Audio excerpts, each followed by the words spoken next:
All right, Ohio political news. We get very, very political around here. Woo!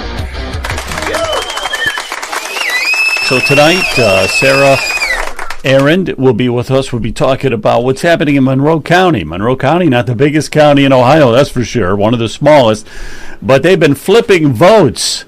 There's many, many people who have signed a petition saying when they pressed on this touch screen, let's say they went to vote for Trump, when the printout came out it said Harris. Or if they went to vote for the three Supreme Court justices, let's say all Republicans, printout comes out and it says they're all voting for the Democrats. So how many people caught it and how many didn't? And why isn't there any investigation into this? That's what we want to look into. The Secretary of State's office is not going to investigate into it in any way that I'm aware of. And also, Monroe County does not want to investigate into it at all either. Why? There's 11 different counties that were using that exact same machine, touch screen machines. So we could have problems in 11 different counties. This is not good. This is not good. Why are we, in Cuyahoga County, for instance, we do it the old-fashioned way. You take a pen and you fill in the bubble, and then you take your ballot after you just colored in the bubbles. There's nothing difficult about that. And we put in the tabulator. It's much better because you're one system where there could be some kind of problems less. All right. So why do you have to do a touch screen? I don't get this. And why do we have those? And why can they flip? And if they are flipping, then they can be manipulated. And that's for next elections and you name it. We've got a very, very important, we just did the general election, so we're going to have, a midterm election coming up in 2 years. Very, very important. You can't have any of this going on. And the worst thing, too, is you don't get anybody to investigate it. Secretary of State's not going to look into it. Why? Why is he not going to look into it? This should be the first thing they should be doing. Every one of these machines they should be looking at. So we're going to talk about that. There's also, speaking about voters, there's the Ohio Voters Bill of Rights. This is a disaster. This is coming, they want to, how we've had all those issue ones? This is another issue one on a future ballot. And it's a constitutional change to the state of Ohio and the way we vote. And if they get the signatures now, all they need is a simple majority. They got to get 413,000 signatures to get it on the ballot. Constitutional change. It'll be enshrined into the Ohio Constitution. This whole thing has to change.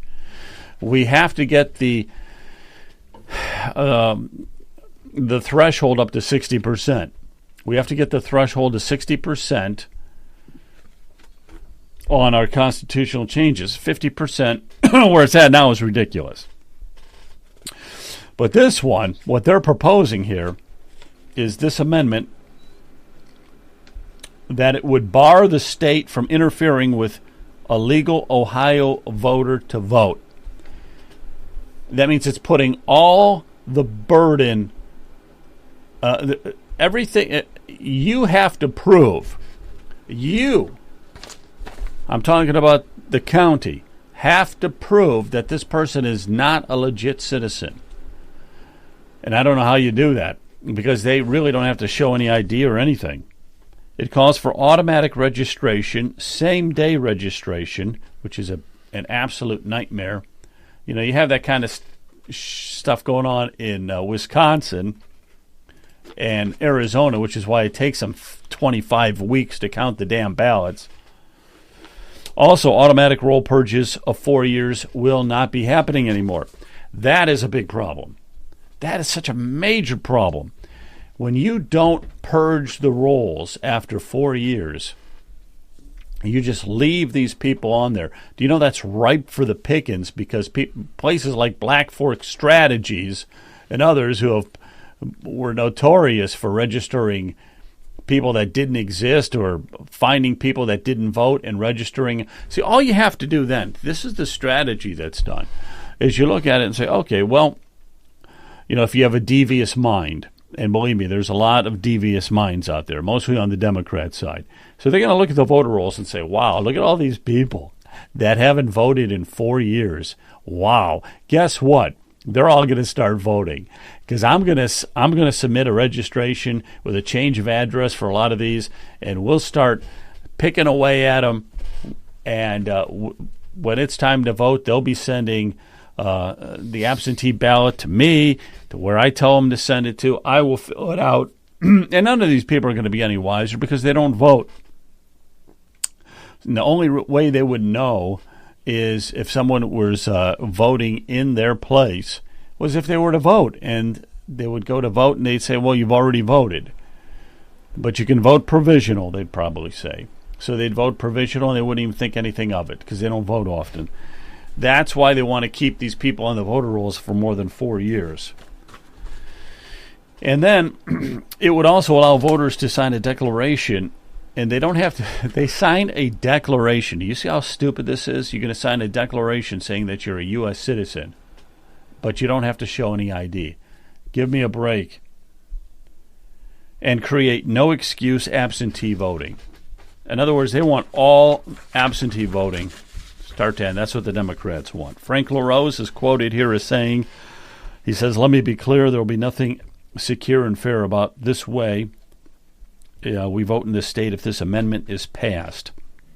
It's a direct assault on the integrity of our voting process and the safeguards that we've put in place to hold that process accountable. It is. And it's the same outside sources that have been funding the abortion bill, the marijuana bill. They tried to force us to have map making done by the Democrats and these loony leftist liberals. And this is another one now to change voting. They want to have voting boxes everywhere, drop boxes everywhere. This is as crazy as it gets, guys. So that's coming to an election near you. We have got to hold our state reps and state senators accountable. Get that, and let them know. They've got to pass something. They've got to, first of all, they got to pass a threshold, so 60%. But now we're kind of in a problem because you don't want to pass that until you get that abortion ban, the abortion bill undone, and then get it back up. See, we have in our Constitution now that you can have an abortion at any time. Right up until the point that you're giving birth, you can have the abortion. That's shrined in our Ohio Constitution. That's a shame. But it passed. It passed with all this outside money flowing in from George Soros and Hans Weiss, and he's not even a U.S. citizen, but he pumps a lot of money into our elections. That's the problem. All this outside money of Ohio, and they're trying to ruin Ohio, and they're doing it to a lot of these blue states, red states. So we've got to be one up on the game of that, but that's something to keep in mind. That constitutional change, it's called the Ohio Voters' Bill of Rights, complete and total shenanigans with the title, too. It means nothing. It's a joke. All right. But what I also want to look at, too, is what's going on in Monroe County, because it looks like the votes were flipping. And so how were they flipping? If we take a look here, we can see this is a color code of all 88 counties, and they're color-coded because each color represents a different type of voting machine that is used. So there's all different kinds that are used in Ohio.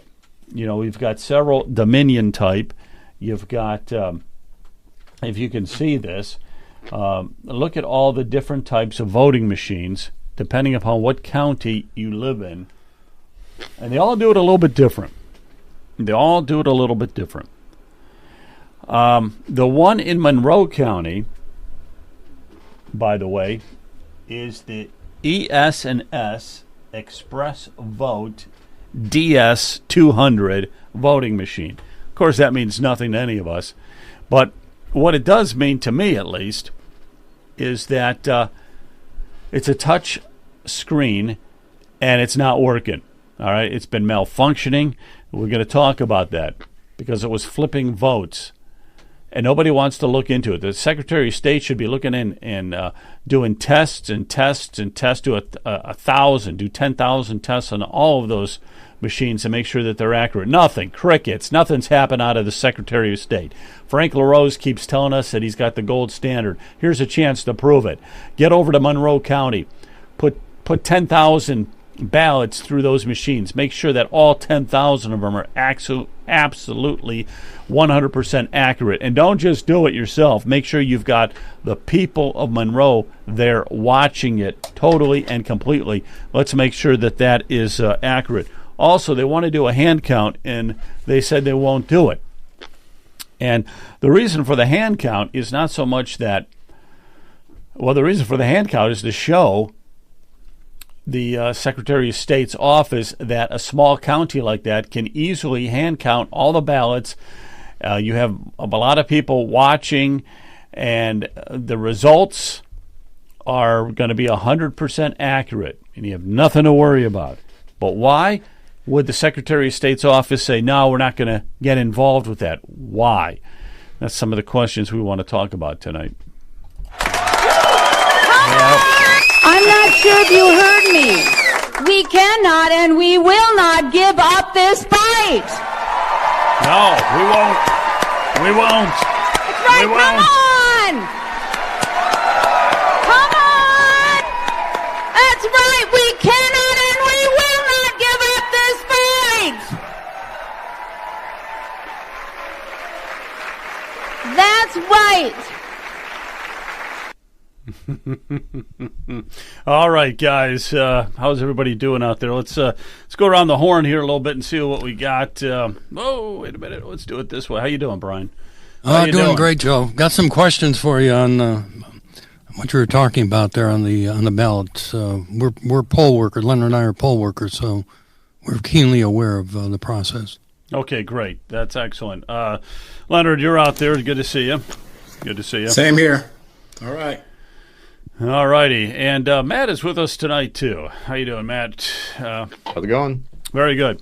And also, Kent, I saw where Allison Nikolai is out there. So what we need, and Allison, if you can hear me, is you're going to have to call in through Zoom. You know the number. Call in to Zoom if you want to give us some updates and information on that. And we are going to have... So, call in on Zoom. That's all I can tell you. It'll be too cumbersome to try to do it through the chat. It just wouldn't work. But we have Sarah Arend, who will be joining us here in just a few minutes, guys. So we'll talk about that, the whole issue that's going on in Monroe County. What do you think about that, though? What do you think about that? Joe, can I see that graph again? Yeah, the graph of the state of Ohio with the different colors. I wanted to see where Lake County was. You had, I assume you're talking about Dominion machines down there in Monroe, but I don't know that for sure. Hang on a sec. Well, I don't know if it's not a Dominion voting machine that they're using. I think it's ES&S. ES&S, huh? That's what we're using in Lake County. It's the same. Yeah, okay, look at the. So this is a different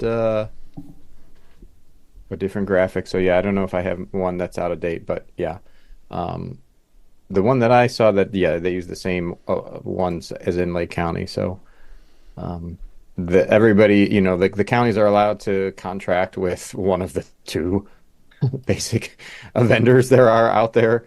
ES&S and Dominion, I think, are the two big ones. But yeah, I think it's concerning, the stories that we were hearing, or that they were hearing in Monroe County, where people were using the touchscreen to put in their selections, and out came a ballot that was basically changing their votes. Yeah, now look how ridiculous this is, guys. Look at all the color coding that's there. Those are all different machines, and it's crazy. Absolutely crazy to... Yeah, Leonard, we have, in Lake County, we have ES&S D5200, right? Express vote. So yeah, we do have two machines, one being the machine that actually, where you cast your ballot and it prints out a ballot, and so people can check to see, what the machine has printed out, and then they take it to the tabulator and run it through the tabulator. So we're going to get Sarah on here in a minute. Let me throw a question out to you then, because I'm not real familiar. See, in Cuyahoga County, we have we put the ballot and we just color in the bubble, and I think that might be the best way. Color in the bubble and then put in the tabulator. But this is an extra step involved. So you're touch screening it. Is that what you guys do in Lake County? You touch screen it? Yes, we touch screen it. Okay. But what I've heard about the filling in the little circles is that some people will circle. They won't color within the lines, and sometimes it's difficult, to interpret that. That's what I'm being told. So when I see our machines, our express vote, it sure seems pretty simple and pretty foolproof to us. Leonard, chime in. What have you seen on your end? Yeah, the DS200, that's just a scanner, just like you stated. So you get a tabulation of the stuff you did on the machine first, and then you take your ballot that comes back to you with your choices, and that goes into the DS200. So now we check to see, like I said, on an hourly basis, we can check to see, we can do a cross check to see if everything's matching up. So whatever we by have matching on that up, machine, you mean the people that have signed in versus the number of people that have run their ballot through the DS200. And you can also you could have a number that says, okay, so many voted, for this issue. They had a yes, so many no. So that's at 11 o'clock we post that. All right. So that's the first posting. So now you also have, in addition to that, you have the thumb drive, okay, that goes into the DS200. That comes out. So you have that paper and you have a thumb drive, so you can see if they match up. So if you started off with the machine with a certain paper ballot, then you can go to the DS200 and see if what you actually put in that machine tabulated what they had from the actual machine that you cast your vote. All right. So I think we have Allison and Sarah. Yeah. Very good. Okay. First of all, Sarah, if you're out there, I don't see you. Are you out there? Can you hear me, Sarah? There you are. I do see you. Can't now. hear you though. You need to unmute, Sarah. Okay, that works probably way better. Hey, Sarah, how are you? It's good to see you. I'm good. You know what? Turn your camera the other way. Turn your camera landscape. Oh, hold on. How's that? There you go. That's a little better. I mean, we get a little bigger picture. Okay, very good. Okay. And then, Allison, I see your hand is raised, so hang in there for a minute. So I don't know if you can hear me. I don't see you, Allison, but maybe you're just on audio. All right. So you're from Monroe County. It's great to see you. We've been talking about this. I don't know. That I'm not the most versed when it comes to these voting machines and everything like that. But I want to get you on because it sounds like there's a lot of people in Monroe County that are saying that their votes were flipped using that machine. And so maybe you could just fill us in on that. And again, thank you for calling and all that. So is that what the case is there in Monroe? It's a small county. You guys are a small county. I got that. We are. The votes were just flipping? So what happened? We've got, actually, just to give you some perspective, we've got about 9,300 registered voters. At the election about 2 weeks ago, we had 6,801 ballots cast. So not a huge county at all. Actually, I think we're the second smallest population-wise.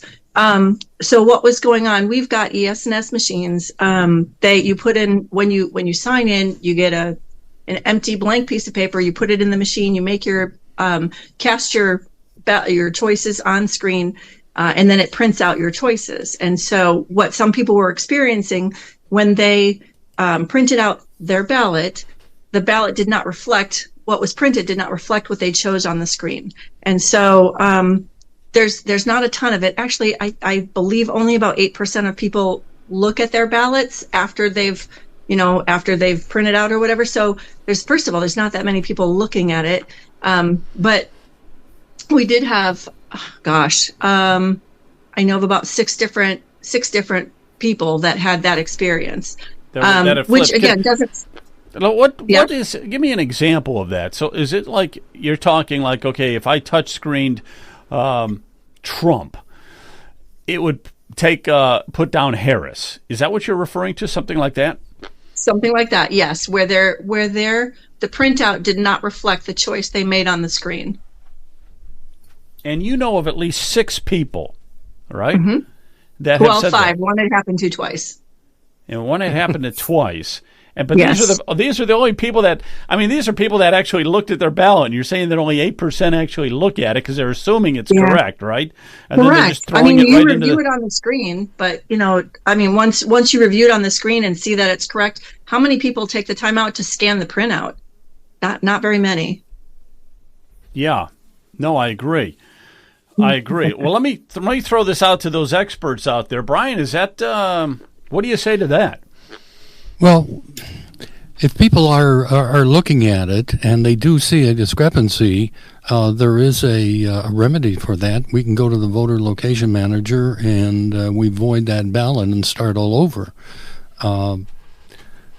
It is I'm not saying what did or didn't happen, but it's theoretically possible that they thought they voted for Trump, but maybe pushed the Harris, button, and it came out. So there could be some error in input by the voter. But we have, we do have at the poll, we can correct that if they want to change their vote before it goes through the tabulator. There is a procedure to do that. Leonard, do you have the same thing at your precinct? And then the other thing, like I said, people were looking at these cards and taking pictures and everything. They were checking everything, and if someone spotted something, they would say, "Hey, look, this is not what I picked," or whatever the case may be. So we had a lot of people doing that during the whole time. It took a lot of time because, like I said, people were checking.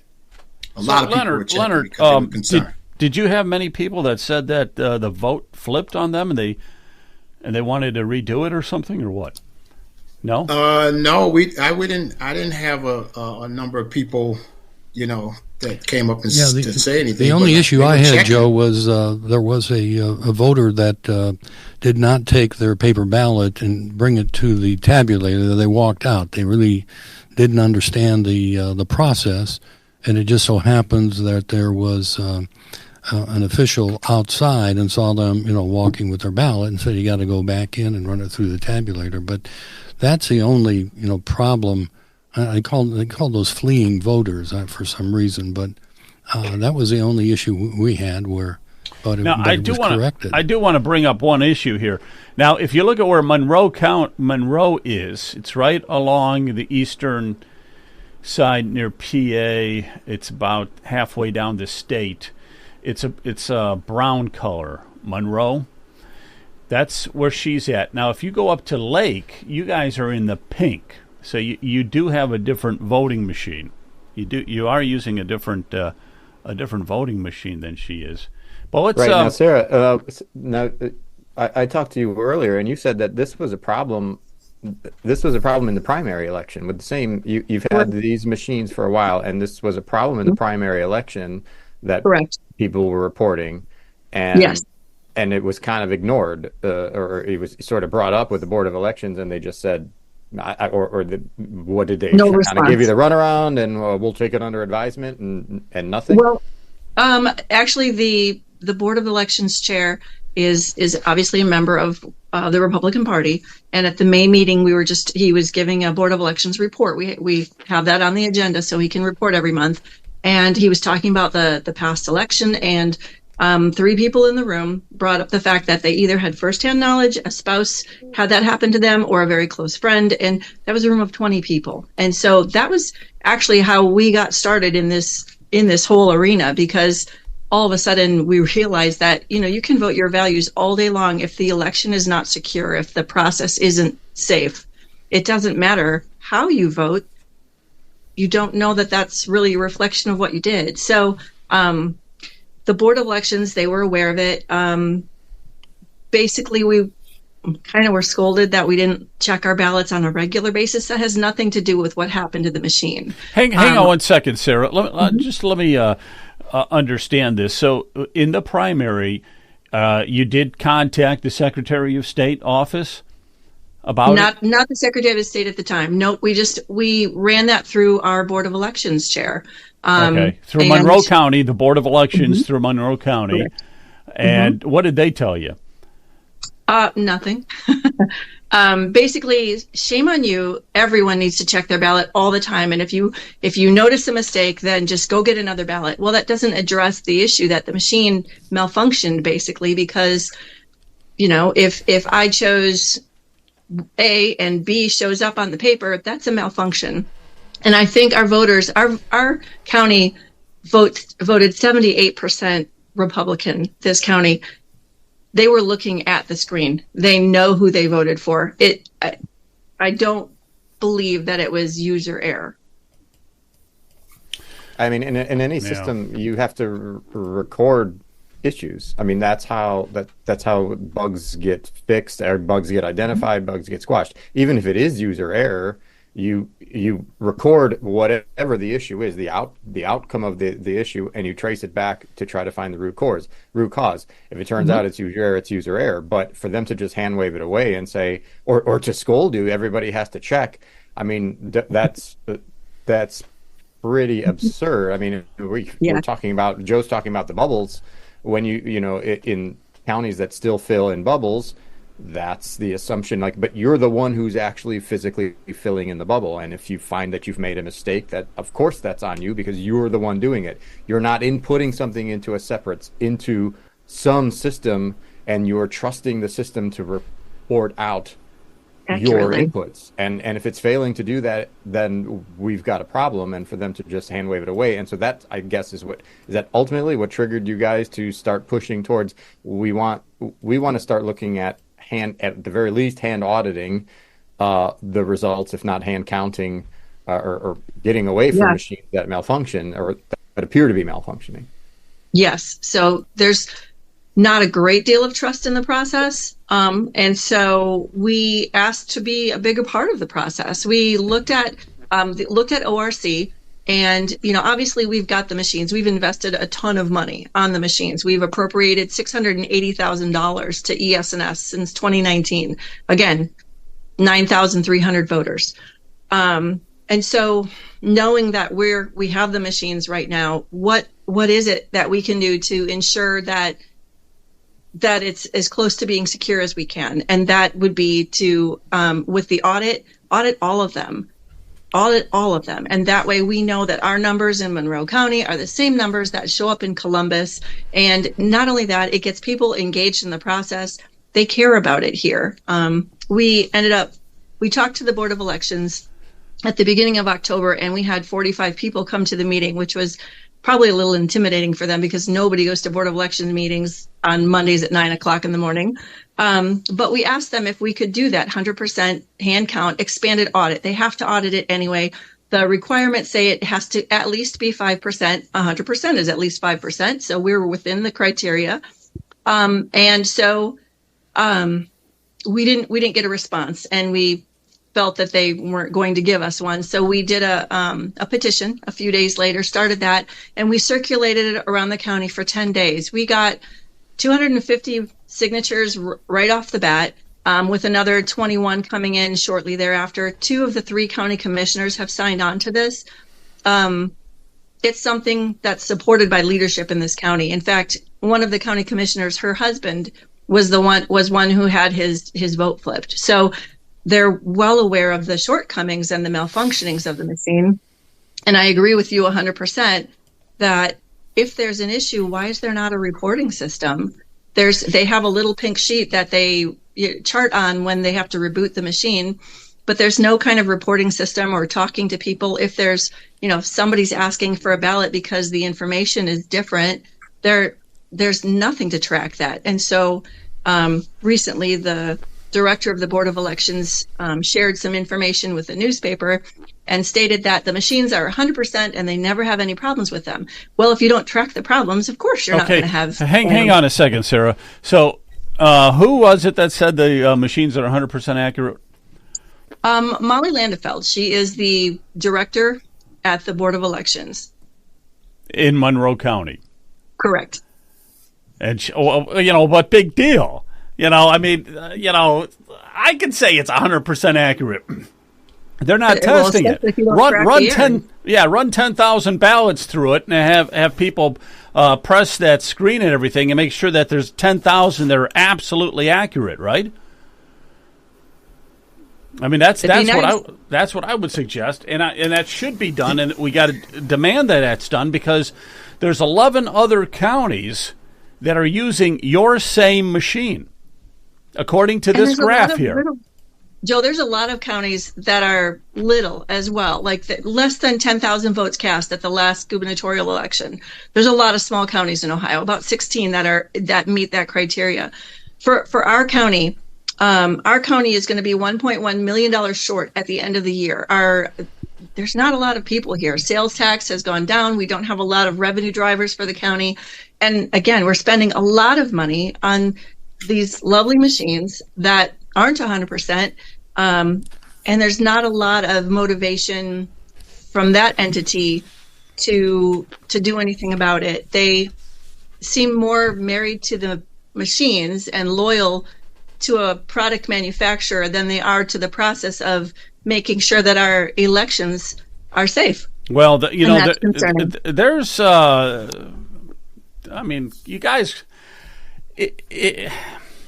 that's an offense. That would be like would that be a federal offense if these machines are not accurate and they're not even going to test for it because this was a federal election? They do testing beforehand. But the issue that we're talking about is that during the election, votes were flipped. Outcomes were printed out different than what was chosen on the screen. There's nothing that they're doing to address that at all. Right. No, I got you. That's what I'm saying. I'm saying that these things are flipping, guys. Let me pose a question. Go ahead. Now, as far as the machines, like I say in Lake County, I know there's some testing that takes place before those machines are going out. So they could say, okay, we were 95% or whatever the case may be. So there would be a flag there and that we're not connected to the internet. Okay. So there's a certain percentage of confidence or confidence level that we have going from those machines and then actually setting them up. We'll say, okay, we're at a 95% or a 98% level, okay, to say it's acceptable.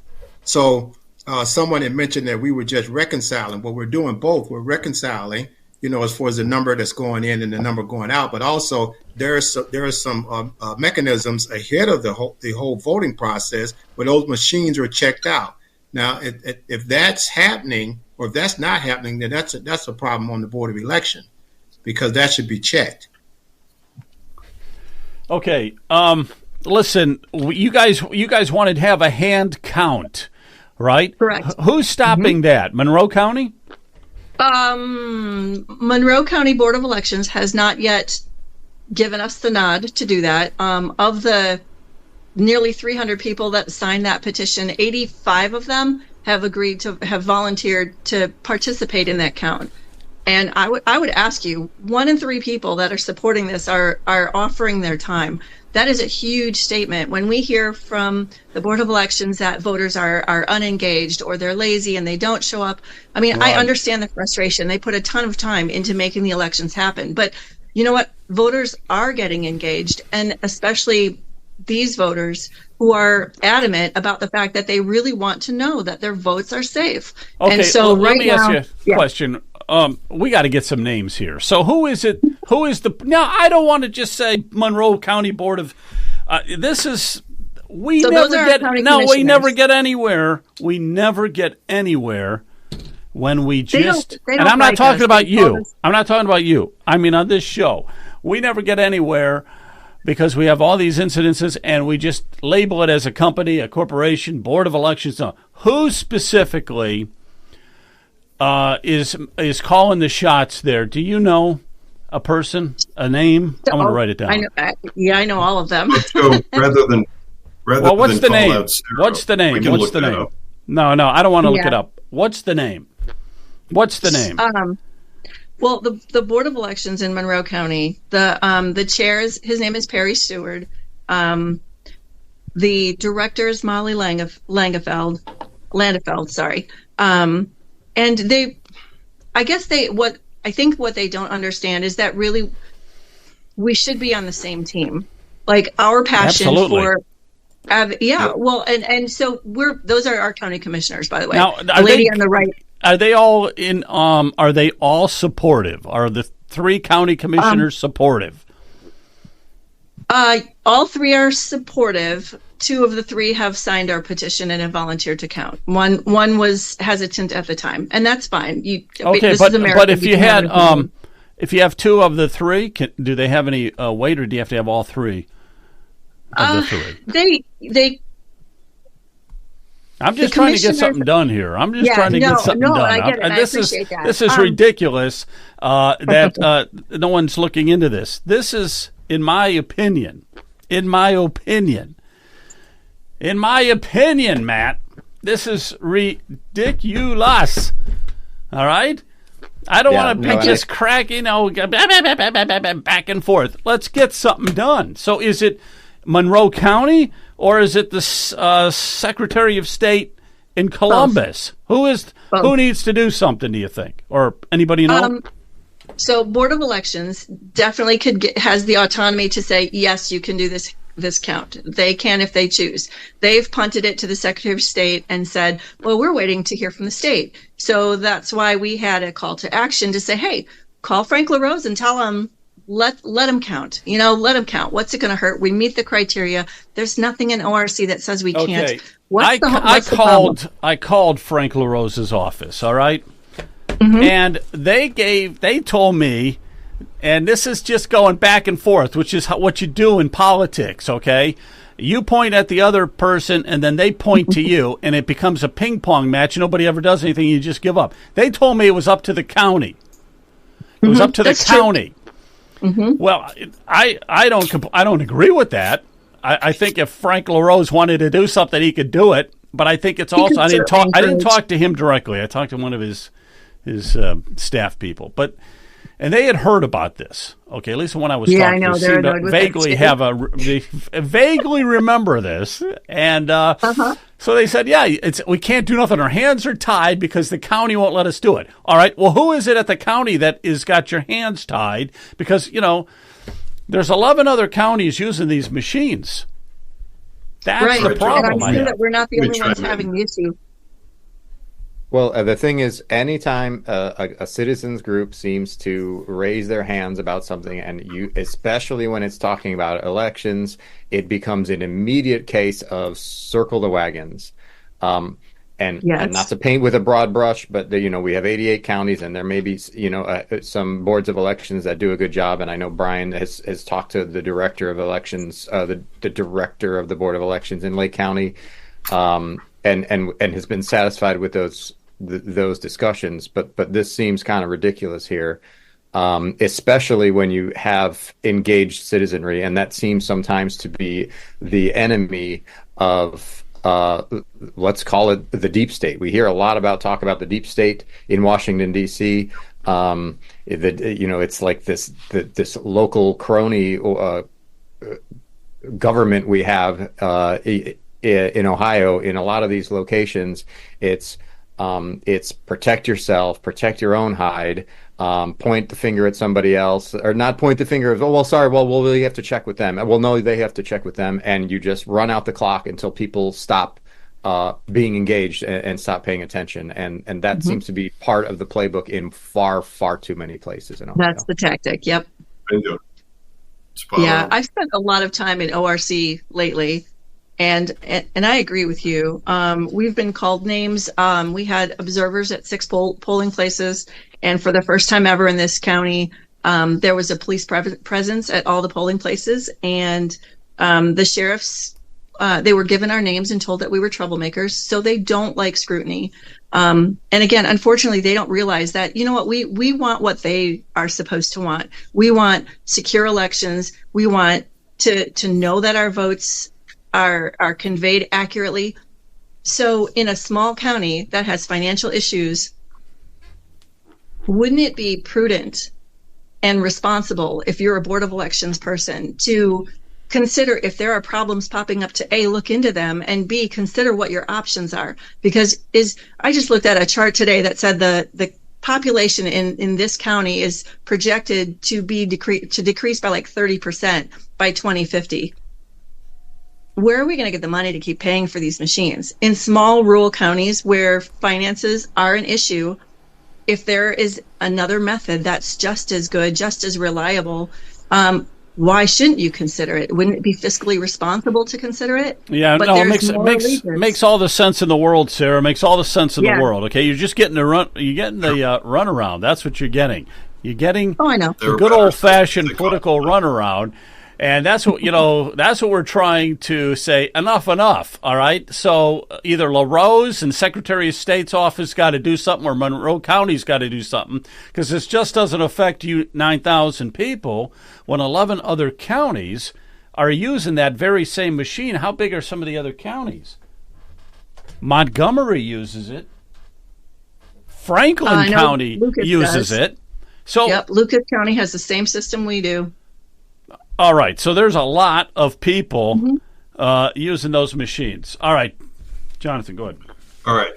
So first of all, Sarah, I want to thank you for joining us and for doing what you're doing.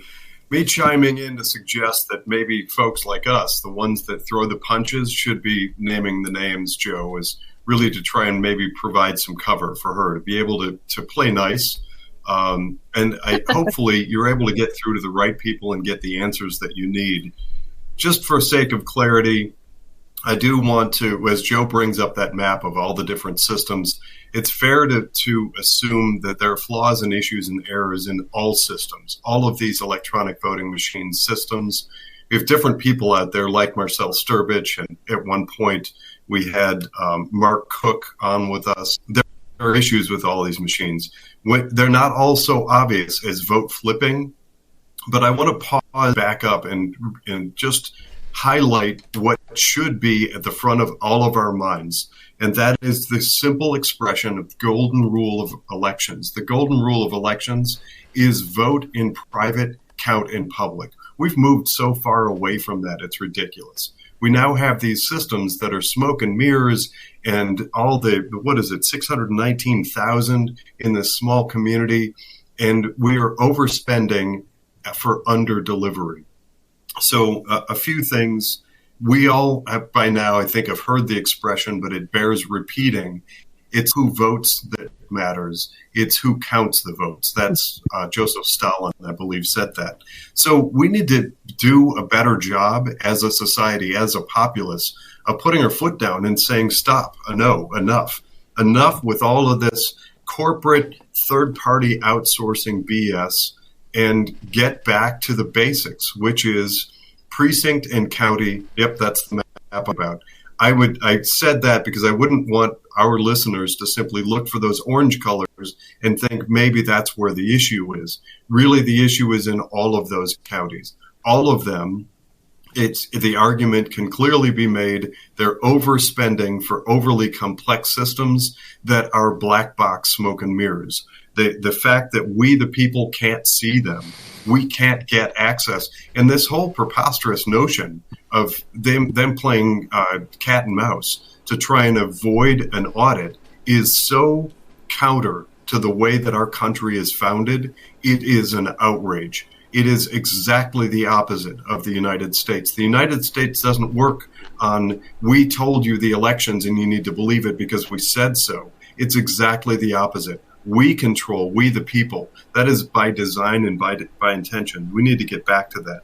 One thing I wanted to throw in for Sarah, as you navigate trying to get through the audit, what the audit might look like, and hopefully you and every other county in the United States gets to the point where you just say enough and stop spending. By the way, as a side note, I did discover recently that those figures that you're aware of, 619,000 is a lot, but that's actually the starting rate. There are all kinds of things each time you update the systems, for instance, all the training videos, all the training processes, all the manuals, everything needs to be updated. So when you hear 619, figure probably more like 900,000. That's just a ballpark guess. But those kinds of figures are an outrage. And when you have, this is the sort of key that I want to throw out for you and for every listener. Take a look at gold standard elections. They were a guest of mine. They're one of a handful out there that have done, I don't think anybody has done as good a job in my book of analyzing the different processes for voting and created sort of really the gold standard. And their thing is, it's not that they're suggesting everybody do this and that should be across the board. What they're saying is this is kind of the high bar everyone should be shooting for. And the closer you get to it, the more accurate, reliable, recountable, auditable your election systems are. So, Sarah, I want to suggest if you follow Assemble X Ohio, that's on the social media platform X, they were a guest, I want to say about 3 months ago. It was a great program. We had over 6,000 people join on that one. Gold Standard Elections. They also have a website, and you can watch videos. They show hand counting, and this is the crazy thing. They show hand counting side by side in different processes, and from what I've seen, you can get it done faster, like election day. Wouldn't that be amazing? For cheaper, and everybody sees it, and it's auditable. So if you can save time, save money, and make the public trust it again, it becomes kind of a no-brainer. So I think they may help you in that audit process. Well, Gold Standard Elections. It's a no-brainer, but awesome. It's a no-brainer, but they're not letting you do it. So, it's got something to add. Got to be a little frustrating, I would think. It's got to be a little frustrating. Go ahead, Brian. Yeah, I would just make the offer that if you are going to have another public meeting with the election officials, we'd be glad to come down, record that meeting so everyone in Monroe County can see what happens. And if they do go through the process, we'll be glad to live stream that process. And we just make that available to you. We actually, I'm actually chatting with them tomorrow morning at 8:30 in the morning. So it probably is a little bit too late of a notice right now. But pack your bags, Brian. You're leaving. I know it's only about 3 hours from you. 3 hours, yeah. Yeah. Well, but he brings up a good point, because the way how this gets solved when we shine light on it. Sunlight. Yep. Yeah, sunlight is a great disinfectant, and that's what's going to cause this bacteria to be killed. I can't think of anything else. See, to me, if I my issue on this is, number one, a lot of people don't check their ballots after they've keyed it in or did the touch screen, so they're unaware that maybe their ballot's flipped. Who knows, right? So there should be thorough testing. There's got to be thorough testing done. And then hand counting. What's wrong with hand counting? Nobody wants you to be able to hand count. That's 100% accurate if you do it. And everybody knows every ballot was accounted for correctly, and there's no playing around with that. Is Allison, Joe, you brought are up you a able good question. Would an audit catch that? I don't think an audit would catch that. If it's flipped, if the sheet that prints out that's then run into the tabulator, if it is flipped, I don't think that an audit will find that. It doesn't know. It doesn't record a distinction between the button pushed and what's printed out on the sheet. So I think that. But I guess what you could do is you could run 50,000 ballots through it and see if they're all accurate, and if you see that there is some not accurate to what you typed in, because if you come back now after the fact to audit it, I don't think you'll catch anything, because it's an audit of the tabulator. And no, Allison's shaking. Is she shaking her head? So I don't know. I don't know if you're able to see Allison, Joe. She may have I've got a little comment. feedback for you. Okay.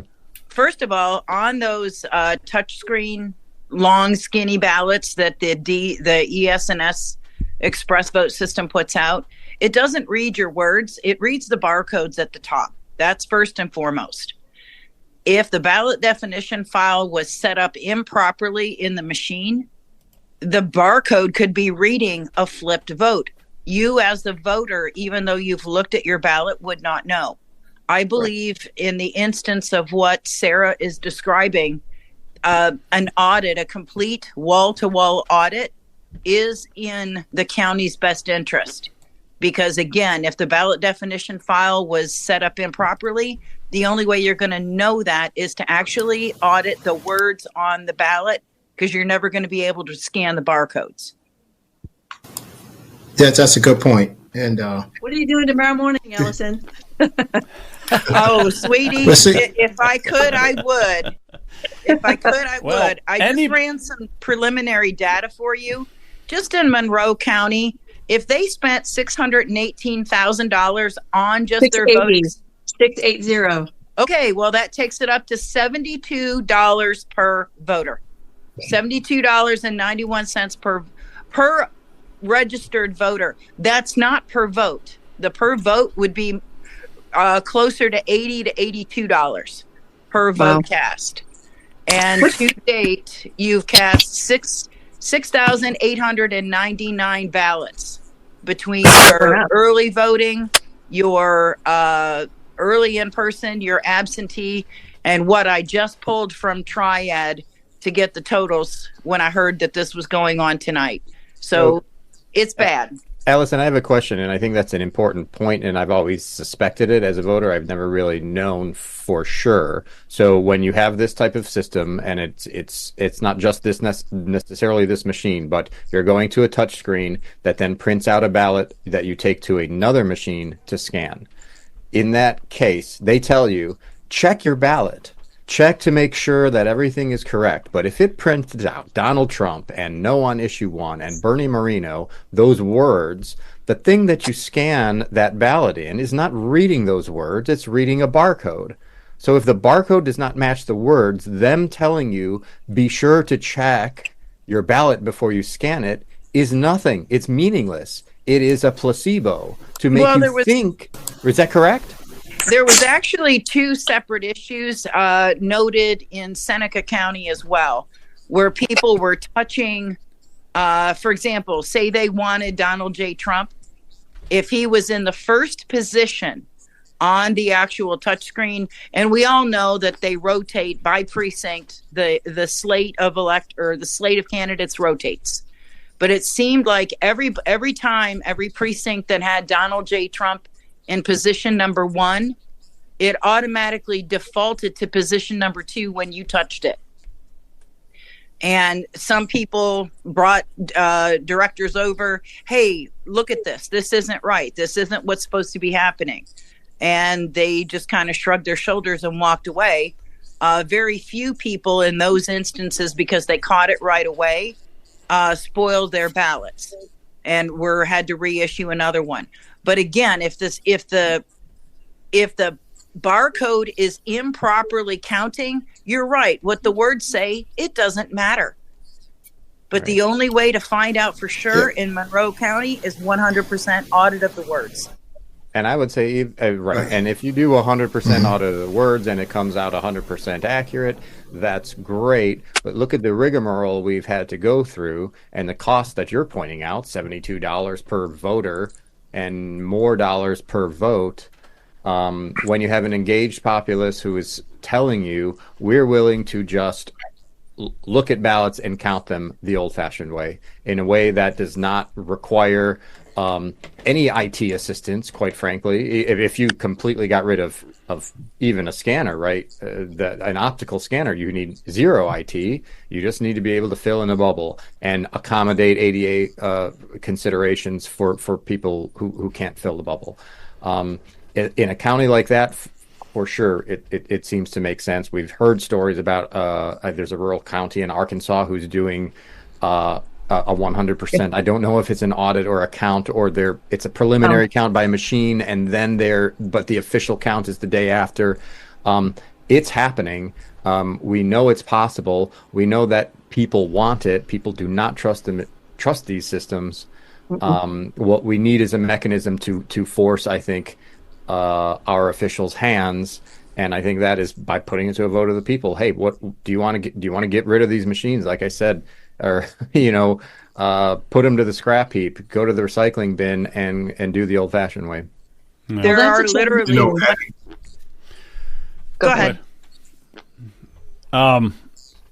Okay. Listen. Let's just try to bring closure to this, but we got to have you on again. You're going to be at a meeting tomorrow at 8:30, Sarah. Yes. And can you report back to us, or call me or text me or something? Let me know what happens. But I think we have to stay with this. I think we have to stay with this so that I don't want to just just have a podcast talk. Let's get some action here. This is too important. Sarah, can we follow you on X or whatever, or are there places that we can people can keep updated on what's going on? I know Marcel Strbich has been a repeat guest, and he's been talking about this case a lot. But are you anywhere that we can follow this information? I'm on X. I'm new to X, so every once in a while, Marcel will be like, "Hey, do this," and so, which is helpful because I'm more of a Facebook girl, but it's okay. So yes, I will post about this, and I'll call you tomorrow, Joe, and let you know how it goes. I had a pretty not kind list of things that I was going to say tomorrow, but I think I'm going to start from a different approach and start out with reminding them that we should be on the same team, and Absolutely. Because sometimes that's where we need to start from. Are you going by yourself, Sarah? Are you going by yourself, or you should take a bunch of people with you, and somebody should be recording. Last time. They called the sheriff. There were 5 sheriffs in the room. Okay, that's fine. Let them call the sheriffs, but somebody should have a recording on your cell phone, and we'll play that. I think there's a couple people coming tomorrow. It's not easy to get to a meeting that's at 8:30 or 9 o'clock in the morning on a Monday. We like people to be employed. They like to make money for their family. It's difficult to, but I'm very fortunate. I've got a pretty flexible schedule. So I'm going to go talk to them tomorrow and ask them why they're not responding to us. Ask them why they're more concerned about offending the manufacturer than they are all of the voters in our county. And why can't they respond to this? What does it doesn't make sense. No, it doesn't make sense. And like we said, we're going to take this beyond your county. We're taking it, like I said, we're going to take it to Ohio, because these things need to be investigated and not pushed off to the shelf, and we're getting a runaround. Joe, if we could take it to a county ballot initiative, oh my gosh, this would be supported so well here. We like I said, we voted 78% Republican in this last election. Most people don't trust the process. It would be supported here. Unfortunately, I don't know that there's a precedent for that. And when I called the Board of Elections and asked them about petition forms, the first thing that she did was to send an email to the Secretary of State and let them know that, hey, she's asking about these forms. I think she wants to put something on the ballot. This could cause a problem. Other counties could jump ship. That was the response. Okay, well, here's another response. Anything you send to them in emails or whatever, keep it, make screen print, PDF it, whatever. We have to shine light on this whole thing, okay? I've gotten really good at records requests. I've got lots of correspondences between the Board of Elections and the sheriff, the Board of Elections and the county prosecutor. All kinds of stuff, and I've got an appropriations report from the county auditor on the Board of Elections and how they spend their money. It's been very informative, and when you have a county that's going to be so short at the end of the year, does it make sense to spend money like this? That's not responsible. No, it's not. Definitely he's not. Absolutely, it's not. Yeah. All right. So, Kent, are you if I out could there? I think I interject put her quickly. Twitter handle in the chat. I don't know if you can pop that up on screen for people to see, but if you're on Rumble, it's in the Rumble chat. It's at Cairnway Sarah, and that's why I wanted to put it on the screen because it's hard to spell. But Sorry, it's my farm name. but yeah, you can just go to Ohio Political News on X, and we'll have you can look at our recent tweet, and we'll have her information there for anybody who wants to follow along on this. Because yeah, as Joe says, it's super important, and when you get people who are getting civically engaged, that's what we need in every county, and I'm glad, and thanks to Sarah for coming on to talk about this. Yes, thank you, Sarah. Thank you. Definitely. Thank you. We're learning a lot down here. Keep in touch, and keep in touch with Marcel. Okay, we know Marcel, so he's an expert. He's and Allison's an expert. We got a lot of experts, so yeah, just keep us in the loop. Yep. Let us know what's going I on. appreciate all of those. As they're great resources. I appreciate all of them. Yeah, they're terrific. Yep, thank you. God bless. Thanks. All Thanks, right, Sarah. guys. We're gonna switch gears Thanks. here. Hold on. While you're switching we're gonna- gears. before we switch, can we put up the graphic with all the locations that we're going to be on our Ohio Political News? Make sure to check that out. If you're on Rumble, make sure you're subscribed, and if you can, or follow us and subscribe, you can also go to locals. We're on X, of course. Make sure to go to Ohio Political News. There's a support button there to support us. It does take money to do this. We do appreciate anything. And then if you go to ohiopoliticalnews.com/shop, we do have a store with mugs, hats, a bunch of stuff with the property guys. I think we're going to be talking about property taxes right shortly. But make sure to go to ohiopoliticalnews.com/shop, and you can get a bunch of items. They're 20% off already, and we're going to probably move them even higher with a promo code for the Christmas season. And make sure to check that out. And yeah, make sure. There you go. There's a mug right there, Matt. Yep. Other than the green screen. Yep. And so support us, and appreciate that, Matt. But definitely. Get on to our Substack so you get notified. Make sure to whatever platform you're at. We'll be back on YouTube. I'm not going to talk about YouTube right now, but we will be back on YouTube. But rumble it up, and make sure to share this. Sharing is caring, and I appreciate that big time. And so everybody in the chat, please share this video. Thanks. Yeah, very good. Very good. Good. Oh, Good. we got all kinds of people here. Look who showed up. John Pleshnik, how are you, man? Very good. Good. Very good to see you. And we also got John and Nancy, right? Hey, guys. Good to see you. Very good to see you. Welcome. So we will talk. Let's shift gears here into property taxes, and I've got a video. Let me find it. What I do with it? Hang on one second, guys. I have a video. They don't call me video for nothing. Oh, here, John. Here you are. Let's listen to it. You were at a commissioners meeting. Business, a state takeover of school funding. Currently, over 60% of property tax revenue in Lake County goes to our schools. All right, 60. I'll just repeat it because audio sometimes is not great.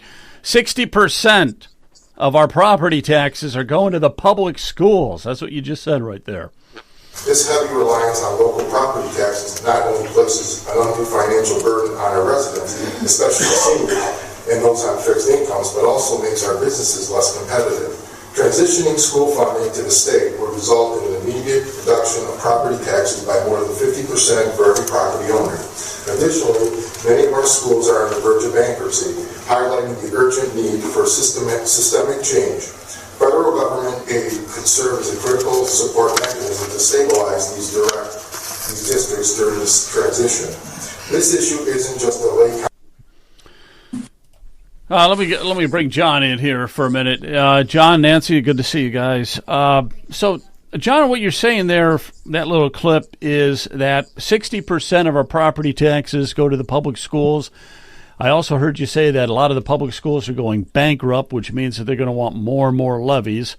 And we just had a reevaluation of property, every 6 years, and so everybody's houses are worth twice what they're supposed to be, and nobody has money for this. So, what was your message? What was your message at that meeting?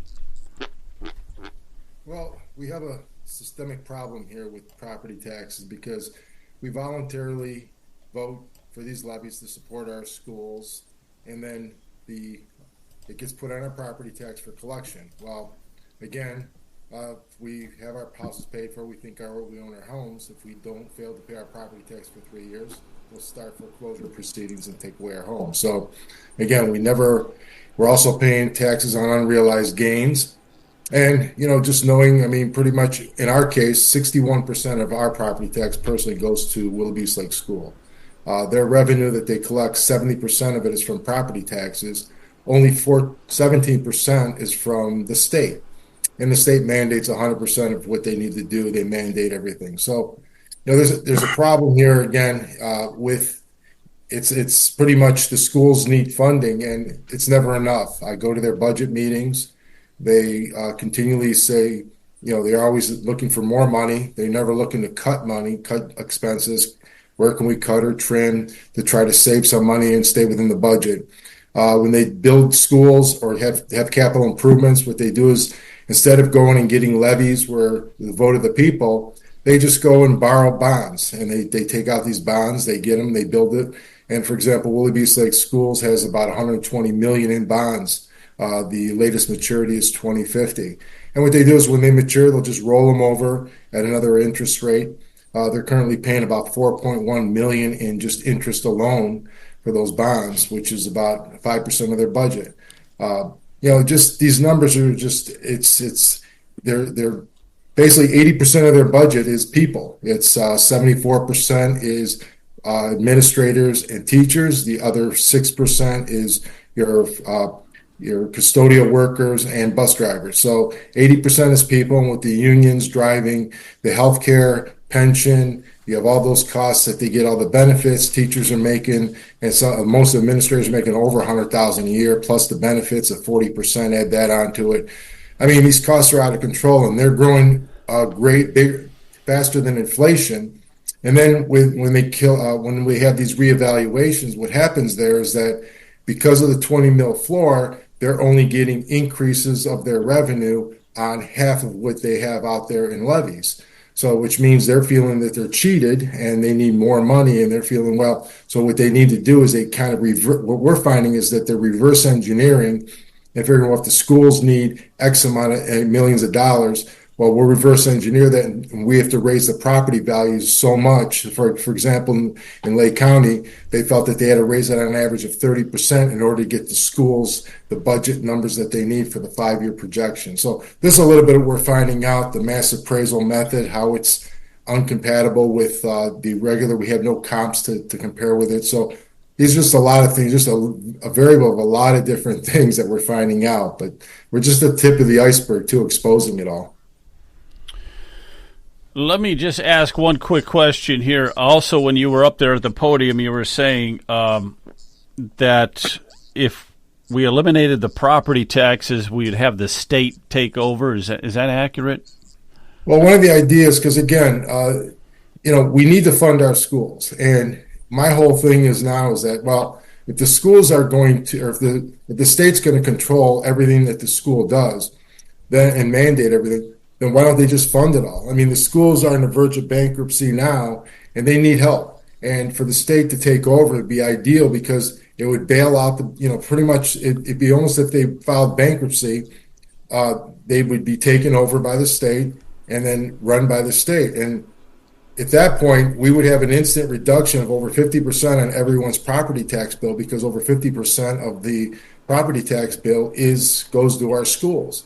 So that would be a relief right there. And then people could take those savings and send their kids to the school of their choice. We would no longer need vouchers because, again, people would have those savings. And then other neighbors and friends and family can help their family and friends and their children and grandchildren with the money they save toward tuition. So it'd be almost like a voluntary thing. And then the people who just want to save their money and send their kids to public schools, they can do that also. And the families who don't, they'll have the money to do that. Gotcha. All right. One other, I want to bring in John here for a second, and then I'm open up to some of the Brian and everybody else here. John, good to see you. Good to see you. Good to see you too, Joe. Now, I got something here real quick. You were, I think this was the same meeting, if I'm not mistaken. The values, but we will be paying the bills next year, which is why I think it's so important that our state legislature takes action in their lame duck session this December to make sure that we have a solution for taxpayers, because if they don't act by then. Just a quick question. You don't have to answer it now, but that's interesting. The lame duck session in December, if anything could get done. Maybe folks are going to have to start paying, and I know there are a lot of folks who can't afford to. These unrealized gains are simply unfair for residents and taxpayers. There are those of us who are even less capable of paying the bill. Those of us who are on fixed incomes, we know that we're not keeping up with inflation. We know that Social Security, we know that pensions are not keeping up with inflation. For seniors on a fixed income, they literally are being taxed out of their homes, which is why I've personally proposed last year, and I've repeated it many times, a 100% property tax exemption for seniors. So that's just a little food for thought, some of the comments you made at that meeting. So if you want to piggyback off anything that John Morris said, and also, do you think anybody could get something done in December? I really doubt that. And finally, getting senior citizens to not pay property taxes, is that feasible, do you think? So, for starters, let's define the problem. The problem is that our property taxes are hinged to fair market value, which is going to go up anytime inflation goes up. Your real value hasn't gone up, but the nominal value in dollars has.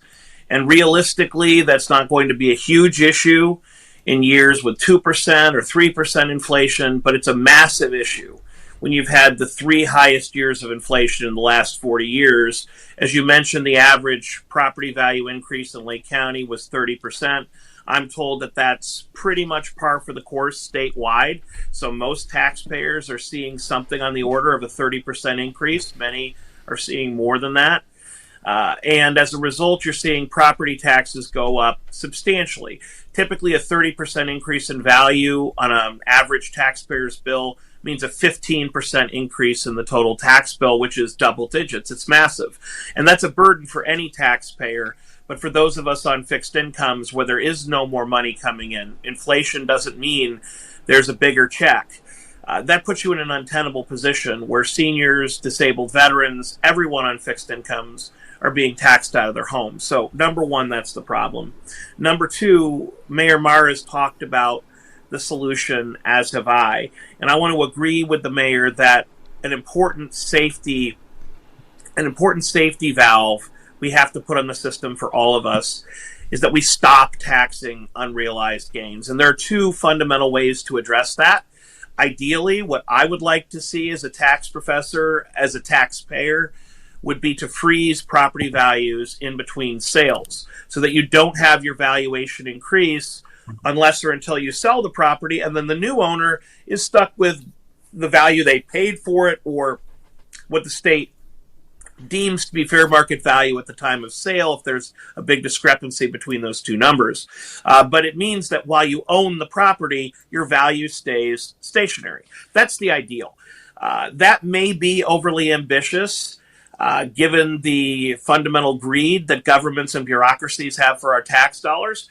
But a solution we've seen in other states is to cap the amount to put a cap on the amount that your property value can go up each year in between sales. And Florida's Save Our Homes amendment to their constitution, for example, Florida's law caps the valuation increases each year at 3%. Not as good as a complete freeze, but it's much better to have a 3% increase in your property value than a 30% increase in your property value. So it would be a substantial improvement. And I can tell you there is a bill floating around the Ohio legislature now that's proposed a 4% cap.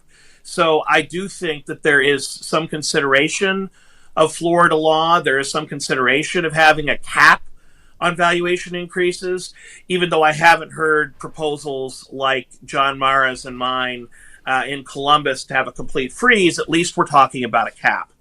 The second part of the solution that I propose targets the most vulnerable who can suffer these inflationary taxes the least, which are those on fixed incomes, in particular seniors. And I've said before, I'll say again, there should be a 100% property tax exemption for seniors. And that's for one very simple reason. Every single one of us, if we have paid taxes for 65 years, not all of us even lived the 65 years, and many of us don't pay taxes because we don't have a job, we're not capable of having a job, or unfortunately we choose not to have a job. There's too many of those in this economy.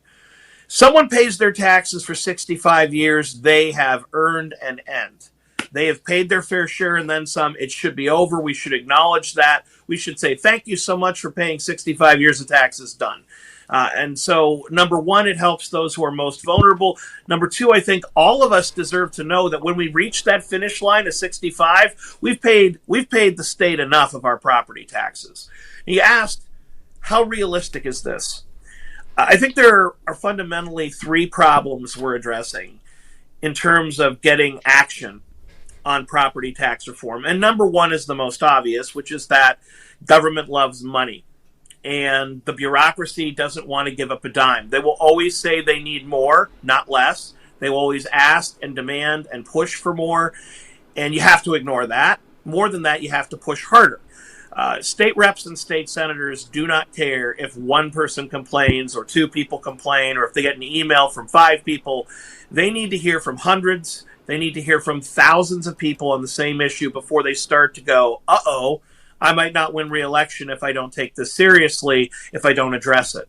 So if we all take the attitude that reform will never happen and it's impossible, then you're right. Self-fulfilling prophecy. It won't happen because no one will think it's worth their time to reach out to our state legislators and demand tax reform. That's number one. The second problem here, I think, is that legislators fundamentally need solutions to be presented to them. Some of them are incredibly bright and qualified people. Many of them are not. And even those who are bright and qualified may or may not be tax experts and may or may not have given a lot of their years of service thinking about these issues. We need to make it easy for them, which is why proposing solutions that they can copy and paste into a bill and proceed to take credit for themselves, we got to make it easy for them. That's why these proposals are important. Lastly, the problem is that the system is intentionally complex and obscure. The people who actually control the levers on the property tax system don't want you to know the wizard behind the curtain because they don't want to take responsibility for the massive tax increases that they've been imposing on Ohioans, on Americans. They don't want you to know. And that's why I always say there are 2 offices that you need to focus on because there are 2 aspects, 2 fundamental features to any tax system. Number 1, tax rate, the percentage we pay. Number 2, what we pay on the tax base. You need to know those 2 things. And the school boards, as Mayor Mara rightly stated, are responsible for about 60% of our tax rate. They are by far the most powerful voice on tax rates when it comes to your property tax bill. So if you think that the rate is too high, you need to go to your school board, you need to pound the table, and you need to demand that they cut the rate. On the other hand, if you think your property value is too high, it's really the Ohio General Assembly. It is your Ohio state reps and state senators that control your tax base. And so when we're talking about the sexennial revaluation, the unfairness of these massive phantom inflationary increases in value, we need to go to our state reps and senators. We need to cut through the obscurity, and we need to tell our neighbors, we need to tell the taxpayer, the tax rate is controlled by the school board, the tax base is controlled by the state legislature, and frankly, the only way we get statewide tax reform is if we address the tax base. Because going at it one school board at a time is going to take 30 lifetimes and a half. The only chance we have of getting reform before these bills come across our desks come early next year in the spring is if we get the state legislature to act for all of Ohio. Do I think it's realistic? Only if people push, only if they make their voices heard forcefully and now. And I think now is important not just because the bills are coming due in the spring. Now is important because if you want to see major reforms, big laws, controversial issues addressed, you want to know when the state legislature is always most comfortable doing it, their lame duck session. Their lame duck session. That's when you get the big movement on legislation. And part of that's because a lot of folks are leaving the state legislature at the end of the month. They're not running for re-election, either lost their election or their term limited. Their political careers are over. And this is their last chance to do something big. So those people are more game than they've ever been in their entire careers to say, you know what, maybe I'm going to do something good for once in my life. That's number one. Number two, for whatever reason, the public doesn't tend to pay as much attention to lame duck sessions, when ironically it means they push a lot of things through. So for those reasons, if you want to see a really big change that folks might question, is it even possible to get this done? The absolute best time politically to push for it is the lame duck session. So if there ever was a time to reform the property tax system, that time is now. And what we need is to either freeze property tax values in between sales or place a cap on them like Florida and give a 100% property tax exemption for seniors, because after 65 gosh darn years of taxes, that is enough. That's more than enough. You got it, man. Good synopsis there. I'm glad we got it on tape. That's good. Very good. Brian, you're the expert. Yeah, how many minutes do I have to talk about this? You got to limit me. Go ahead. Commissioner Plechnik, we appreciate you coming on and explaining that. Joe, I'd like a copy of Commissioner Plechnik's dissertation on that. I agree with him completely. I also have, things to add. Leonard and I are going down this Tuesday, to speak to a state representative, and he knows we want to talk about property taxes, and we will report in next week on what's transpired. But the following day, we will be part of a citizens rally at the State House, where we're going to we'll live stream it for Ohio Political News. So.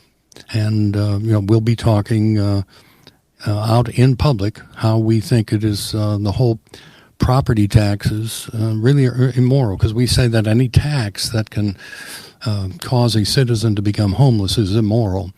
And the foundation of our freedom and liberty is property ownership. That's how families can get out of poverty, by transfer of generational wealth. But the other thing that people, Commissioner Plechnik mentioned that it's so complex, and that is so true. As I continue to try to explain inside millage, outside millage, House Bill 920, 20 mil floor, it is lost not only on the voters, it's lost on the state legislators. Many of them do not understand it, and also some elected officials at higher office in the state don't understand it. The 20 mil floor seems to be, a concept that's lost. And what I object to with the 20 mil floor, which impacts the school funding only, is that the legislators have written it in the Constitution and in the Ohio Revised Code that once the outside millage is reduced to 20 mils, when you add in the inside millage, that outside millage is treated like inside millage. And I contend, and I've said this 3 times now that I've been down to the State House, if the outside millage is treated like inside millage. It's inside millage, which is a violation of the law that says you can't really collect more than 10 mills, which is 1% of the property values. And but in order for any changes to make, part of the problem is we the people. We keep voting for property taxes. And Leonard and I were frustrated in trying to collect, petitions, and we talk about the property taxes. Invariably, we get the statement from the citizens, oh, we've got to protect the schools for the kids. Or I've got to vote for the schools to keep my property values up. So unless they can change that mindset, if I were a legislator and I see that 98% of the property tax levies in the state are being approved by the voters, what's the incentive for them to change? They're thinking, well, I guess the people, the voters, want property taxes. So we're not sending the right signal to the legislators. Now, the other thing is that many of the legislators really don't care. And I've mentioned this several times on Ohio Political News. Legislators and some of the county auditors have said that if a citizen cannot afford their property taxes, they should sell their home and move into an apartment. Now, when I mentioned that, out in public, everybody's, their eyes light up and said, how dare they say that? But they're saying that. They are, as Commissioner Plechik said, they don't want to address this problem. They're not representing the average citizen. They're representing the donor class. The unions have a tremendous influence, and they are going to be the ones that are going to be pushing back. Leonard and I think there's going to have to be a citizens-led initiative for a constitutional amendment. We're going to need 400,000 or 500,000 signatures and probably a lot of money to get this on the ballot. But if our goal is to actually eliminate property taxes, we may have to do interim steps to get there, but that is our goal. Leonard, if you want to chime in, I can just keep on going, but I'll hand it off to you. Yeah, what has happened, Brian, you're correct on a number of things. Even the conservative, what we call conservative thinkers, they're pretty much communistic in their thinking. And if you do a little history on the property tax, you'll find out that the property tax from the very onset was basically communistic to the extent that if you look at the Communist Manifesto, we have to take control. The government has to take control of your property. So one way to do that is to tie it to the property tax, and basically you're a serf renting from the government, and that's what we've gotten accustomed to. As far as when this will happen, we have to understand one thing about economics. At some point, the chicken's going to come home to roost, and the system's going to inevitably fail because you can only take so much out of it. And you can't print yourself, a country cannot print itself into prosperity. So inevitably you will have to deal with it. And so what we're trying to do is just stay ahead of it because, like I said, we want to have some viable solutions out there so we can at least have people thinking about it, because this is going to be one big mess when all this falls apart. So I've been working on trying to at least educate the representatives and the senators. We're trying to find one person that at least has the ability to think outside the box. But unfortunately, our whole society, like I said, is basically communistic in our thinking, and it's going to take some time and a lot of stuff to overhaul our mentality. But that doesn't mean we quit. We just keep going because we're not. I'm not doing it for my generation.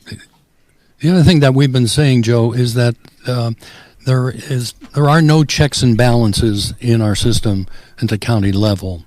The Budget Commission, made up of the treasurer, the auditor, and the prosecutor, they're supposed to be the ones that are the watchdog for the taxpayers.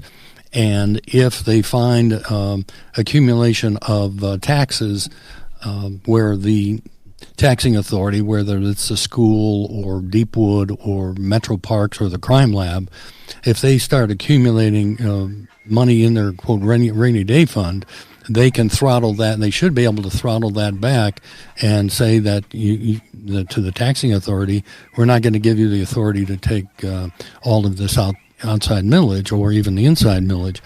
But in Lake County, we have a prosecutor that says that the Budget Commission cannot do that process. So the taxing authorities, the schools, and all of the other taxing authorities, they just continue to amass millions of dollars. And I keep saying that you're sucking the lifeblood out of the community. That money's got to be back in the hands. And I've had, some debates, with the commissioners, and I've been mentioning this for several years now. There's a budget commission tomorrow, and I will be there for the people of Lake County, and I'll record it. But they're basically 5 minutes long because all it is just a rubber stamp, and there's no one looking out for the taxpayers. Brian, a quick question. When John Mara was talking about the state taking over the property taxes, is that something you agree with? Yeah, I think what's going to happen, in my opinion, with Donald Trump at the federal level, I think there's a new day is dawning for public education. We just don't know what's going to happen. If he does eliminate the Department of Education and puts it back into the state, does that mean that the funding that was going to the payroll of the Department of Education, is that money going to be sent to the state? We don't know that yet. But I think we are, by the citizens going down to our state representatives and pushing this issue right now, we're going to have an influence with the legislators because I think they're going to have to do something. Because the federal government is pushing the public education, the role directly into the hands of the state. And that means the Senate and the House is going to have to do something about that. So I agree with John that and John Meyer. We should give a big shout out to him. He had an article in the News Herald that was published that got some great responses from the citizens, and also with this letter that he read for the commissioners. And we've got to thank Commissioner Plechnik for stepping up and giving his opinion for the people. I've been trying to get all of our commissioners to say, give everybody a heads up, because we knew this was coming last year, because Auditor Galloway had told us that there was an estimated 30% increase, and we calculated how much it's going to cost everyone and how much money all of the taxing authorities, be they the school or the municipality, just here in Concord Township, they're going to get $600,000 a year without a vote of the taxpayers. Willoughby East Lake School is going to get $8 million without a vote of the taxpayers. Riverside will get $3.6 million. So there's some significant, increases. Yes, they've got inflationary, pressures also, but we never see anyone, as John Meyer was saying, no one is ever thinking about how do we cut back at all. They don't have that mindset. That's not an option, Brian. That's not an option. Let me just get another thought here from John and or Nancy. But John, so your constituents there, your mayor of Timberlake, have they been upset with the rise in their property values, and have you been getting like an earful from them or anything? Oh yeah, they've asked me what we can do if we're going to put together a group that we can go and how we can go and fight these things. So they all know that they can go personally and fight it, but this is more of a county-wide issue. We're finding out that just the way that they're doing the valuations, and it just the funding that they have. Like I said, we're finding out. I agree. Like I said, I agree with Brian. I mean, we have to eliminate the property tax, and that's why my whole thing for the state to take over is that would basically give instant relief if everyone cut the portion of the tax of their property tax that they pay to their school district. If they cut that out of the property tax, that's over 50% savings automatically, which would be instant relief. Again, this is part of eliminating property taxes. That would get a big chunk of it eliminated right off the bat. So, and that's why I said I agree with that. And then I agree with the Commissioner Pleshnik on the freeze. We definitely have to freeze. I mean, we buy a piece of property, should be the price, the tax base that we should be locked in at, with maybe a small 2-3% increase every year. Again, because we have to help out the communities, they need extra funding. But as far as with the schools, I mean, that's the biggest part of it. And that's where I think, you have to follow the money. I mean, and then again, with the schools, they don't know how to budget their money. And that's the other problem. When they've got 80% of their budget going to people, I mean, that's not being prudent with their fiscally prudent. So that's where we're at with that. So again, it's just going to be a combination of basically doing a combination of many different things to get property tax relief. And of course, at 65, I mean, we shouldn't have to pay any more for taxes either. I mean, as seniors. So, I agree with all of it. And as soon as it's be one at a time, getting it done. And again, with the help, thank God we have our commissioners now of Lake County helping us out here, especially Commissioner Pleshnik leading the way. And hopefully we can get something by the end of the year to the state, and then they can maybe even put a freeze on the increase for this year to help us all out. So I have a question here, because I'm not sure how I understand the mentality behind freezing the increases, but if you were to freeze property tax, the taxation at 3 or 4%, your property your valuation can't increase by more than 3 or 4% over the course of a reevaluation period, let's say. And inflation exceeds that. Like, we've seen inflation exceeding that, and we all know the causes of that. The schools, or the people that, as Brian Massey points out, every one of these levies continues to get passed. The schools will fall short because their inflationary pressures will continue to increase. And if you suddenly freeze or cap the increase, that people are going to be charged on their property taxes, the school's going to come up short, and they're going to say, we need more, and then they're just going to pass more millage. And so, and just want to be clear to everybody, a mill, what is a mill? A mill is 0.1%. So that when you hear mills, that's what that means. So they're just going to request more money, and they're going to get passed. And another problem I have, and I'm going to, and I hear this and I understand why you might want to say, okay, after 65, you're 100% exempt from property taxes. I am 45 and I am 100% opposed to that, because for two reasons. One is, if you tell everybody over 65 that if all the property owners over 65 don't have to pay any more taxes, who is going to pay that millage? That millage has been voted on. The community has voted for it.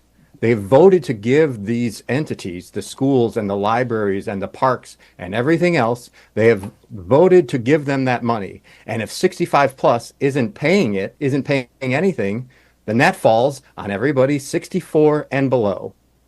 And so I have a problem with that. So we need to be very careful about what we're talking. And for another reason, that creates a moral hazard, because then if you're 66 or 67 or anything above that, and on comes your ballot, a levy for X number of mills, 3.2 mills to support the whatever, and I'm 66. What reason do I have to vote no on that anymore? It's not coming out of my paycheck. It's coming out of somebody else's kid's paycheck. That's a problem. We cannot. Those are good points. Those are good points. It's not as easy. Dangerous road. Not as easy as you think. I understand, but that's terrifying. There's issues as a homeowner and a taxpayer. Yeah, those are good points. What would you say to that, Commish? What would you say, man? Well, let me put on my tax professor hat for a second here, because these are policy questions that go a little bit further than politics. I think we need to look at this studiously. Matt's raised some good issues here, but I think that there are powerful solutions to all of them. But every professor always responds to a question with a question, and I'm going to start with this one.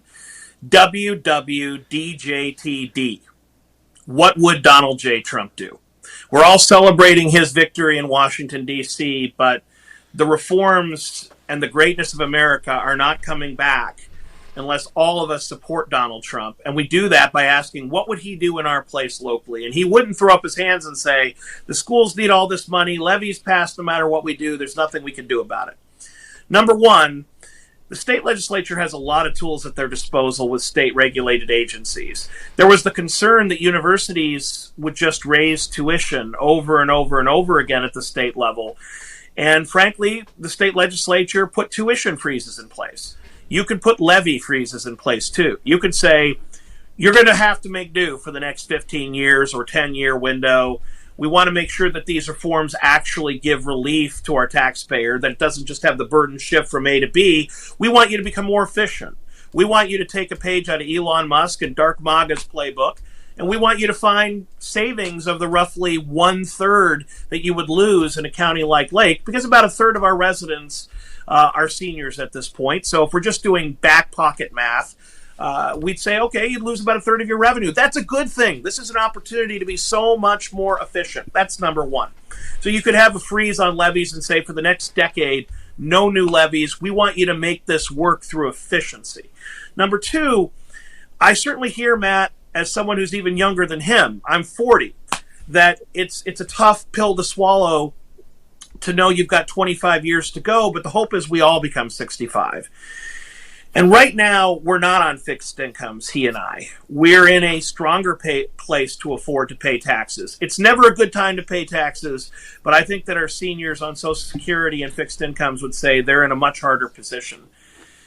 Number two, we don't have to increase the burden on other taxpayers just because taxes go down. It's time to stop this attitude of, we have to replace tax revenue with tax revenue. We should be replacing tax revenue with tax savings. And another very powerful tool the state legislature should be looking at is to create a mandatory ratio for how much of the budget is spent on teachers versus administration. I said this in 2018 when I ran for state representative. I'm saying it again now.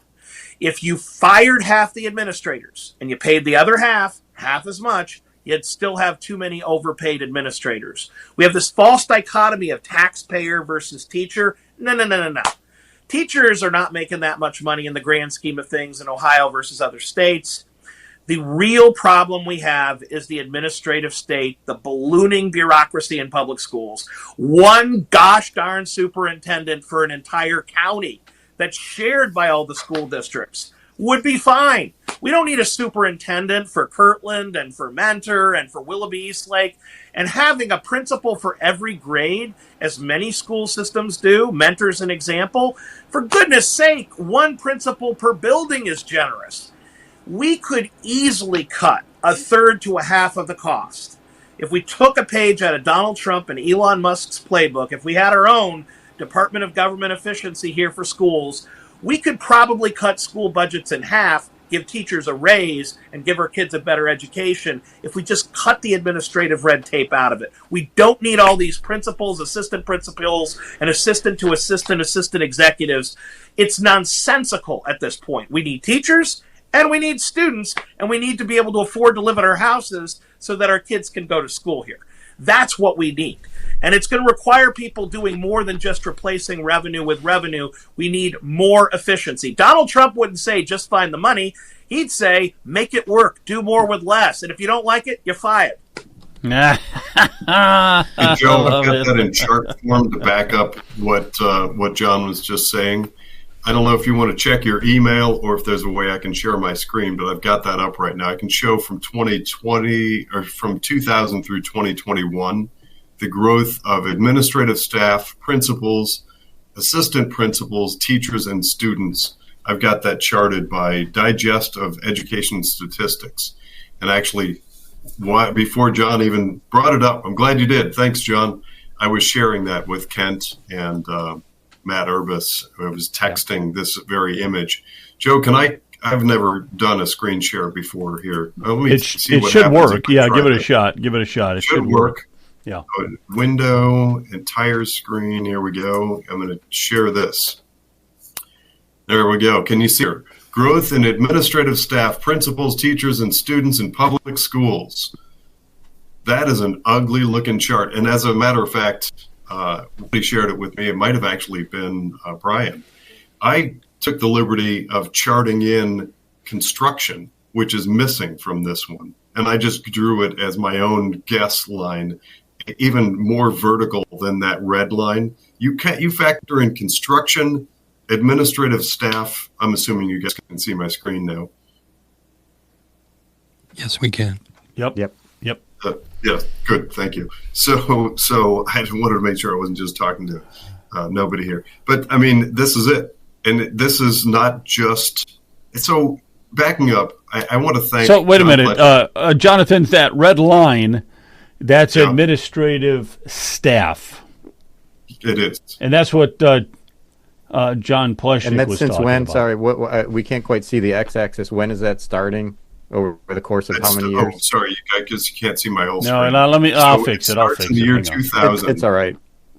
Yeah, so starting at a baseline of 2000. So we actually have 5% over the last 21 years, from 2021, we have 5% growth in public school. And actually, I think it's dropped off. After 2020, with COVID and everything, so many people pulled out. It may be negative. Who knows now? But it's in Ohio, we've got school choice now in Ohio, and people are going to are pulling their kids out of public school now too because they're getting a voucher to go somewhere else. So it's been happening. Certainly stands. I'd love to see it happening more, but it's a flat line. That's the students. That's what we're after. That's where we're supposed to be educating students. It's a flat line. So why is everything else growing like crazy? Teachers are also a pretty flat line. We had a little bit of a bubble, and then so a lot of people laid off and left in 2009, 2010. But when you look at that, that's your school. Those two bottom lines are what are important, teachers and students. The other lines, and unfortunately this chart doesn't include construction, because that's just an endless debacle of grift and graft. It just the expense, and this to me is representative of many facets of government. It is just overspending. We have said to the school system, by the way, and John Pleshnik, I'm sure, is very aware of this, our funding mechanism for public education in Ohio has been ruled unconstitutional 3 times in our Supreme Court. We have an illegal funding apparatus for a broke thing. And I just put it this way. If I were sold a $1 million house, but what showed up instead is a dilapidated tent with holes in it, and that's what we've got with our education system. There are so many things that fall into the same category. It's just ridiculous amounts of overspending. I know people, I'm just going to throw out one other example that pops into my head. I know people that work in construction. Every form of construction there is vastly overpriced. And when it runs through government, you get government, especially these no-bid government contracts, it's outrageous. I know people that do blacktop and do asphalt and paving. We pay probably 30,000 times what blacktop and asphalt and paving is actually worth when our government does it. The amount of waste and overspending is outrageous. So at a certain point, I love learning about all of the mechanisms behind the taxing systems and the taxing authorities. But at what point, for me, it was a long time ago, when do you call BS? And just say it's garbage. You're charging, what is Cleveland Schools, $48,000 per student per year? We've got Willoughby Eastlake. They peaked out, I think, at 34 a few years ago. Don't quote me on that, but it's on Academic Accountability Project on Protect Ohio Children. When you have school districts at $15, $20, $30, $40, $50,000 per year per pupil, and we're wondering where the 60% of our income tax is going to come from and why people are ending up homeless. They're ending up homeless so that people can go and misspend on last place, most expensive education system of any developed world. And I'm fond of pointing out, I believe to my core that there are places in the world that are little more than a mud hut with a chalkboard and old hand-me-down textbooks that are beating us in education. We are last place. So this whole notion of passing these levies, it's an education process. We need to be educating people about where we truly are in our system, and then move on to the next. The roadways, the bridges, the collapsing infrastructure, our electric grid, all of it. We are being soaked for no good reason. When they're trying to pass a levy, they never ever say, well, if we don't pass the levy, we're going to have to fire a few administrators. No. They pull at your heartstrings. Right. They say, oh, well, we're going to lose the art program. We're going to lose the music program. We're the football uniforms. They're going to have to pay for their own football uniforms. But that's the problem, is that, and it's what I alluded to before, is people, they don't care. They just think, oh, well, think of the children. But what they're really saying is think of the administrators. Think of that 90% increase of administrative costs that we have to continue to keep paying. And those are the salaries, I'm sure those are the salaries that are doing the best at keeping up with inflation, not the janitor. To what John was talking. Yes, 80%, sorry, John Mara, what was 80% is people. Every building needs a janitor, you know that, but they don't need 17 administrators. Got it. Yep. Well, I'm gonna throw it in Brian's corner here just to end it. So give us your last thoughts. I want to thank everybody. Everybody did wonderful, and we'll have to continue the conversation. You know, this is a never-ending conversation. We got to keep up with it, though. Property taxes are killing us. What we're finding, Leonard and I have been saying, no matter what we come up with, whether it's replacing the property tax with a sales tax or an income tax or whatever tax they can come up with, we're not going to satisfy everyone. But what I can tell you in Lake County, the education system, from the vocational education system with Lakeland Community College, they were running at 10,000 people in their heyday. They're now down to 4,400 students. And they're projecting by 2027 that they may get it up to 4,800. When you go into Lakeland, it's like a ghost town. There's hardly anyone there. They are getting $20 million a year from the Lake County citizens.